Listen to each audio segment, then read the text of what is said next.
एक दिन एक किसान का बैल कुएं में गिर गया। वो बैल घंटों जोर जोर से रोता रहा और किसान सुनता रहा और विचार करता रहा कि उसे क्या करना चाहिए और क्या नहीं। अंततः उसने निर्णय लिया कि चूंकि बैल काफी बूढ़ा हो चुका था, अतः उसे बचाने से कोई लाभ होने वाला नहीं था और इसलिए उसे कुएं में ही दफना देना चाहिए। किसान ने अपने सभी पड़ोसियों को मदद के लिए बुलाया। सभी ने एक एक फावड़ा पकड़ा और कुएं में मिट्टी डालनी शुरू कर दी। जैसे ही बैल की समझ में आया कि ये क्या हो रहा है, वो और जोर जोर से चीख चीख कर रोने लगा और फिर अचानक वो आश्चर्यजनक रूप से शांत हो गया। सब लोग चुपचाप कुएं में मिट्टी डालते रहे। तभी किसान ने कुएं में झांका तो वो आश्चर्य से सन्न रह गया।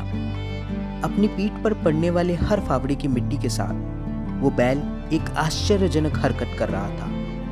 वो हिल हिल कर उस मिट्टी को नीचे गिरा देता था और फिर एक कदम बढ़ाकर उस पर चढ़ जाता था। जैसे जैसे किसान तथा उसके पड़ोसी उस पर फावड़ों से मिट्टी गिराते, वैसे वैसे वो हिल हिल कर उस मिट्टी को गिरा देता और एक सीढ़ी ऊपर चढ़ाता।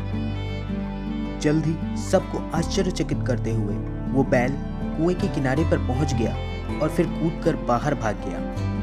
ध्यान रहे दोस्तों, आपके जीवन में भी बहुत तरह से मिट्टी फेंकी जाएगी, बहुत तरह की गंदगी आप पर गिरेगी। जैसे कि आपको आगे बढ़ने से रोकने के लिए कोई बेकार में ही आपकी आलोचना करेगा, कोई आपकी सफलता से ईर्ष्या के कारण आपको बेकार में ही भला बुरा कहेगा, कोई आपसे आगे निकलने के लिए ऐसे रास्ते अपनाता हुआ दिखेगा जो आपके आदर्शों के विरुद्ध होंगे। ऐसे में आपको निराश होकर कुएं में ही नहीं पड़े रहना है, बल्कि साहस के साथ हर तरह की गंदगी को गिरा देना है और उससे सीख लेकर उसे सीढ़ी बनाकर बिना अपने आदर्शों का त्याग किए अपने कदमों को आगे बढ़ाते जाना है।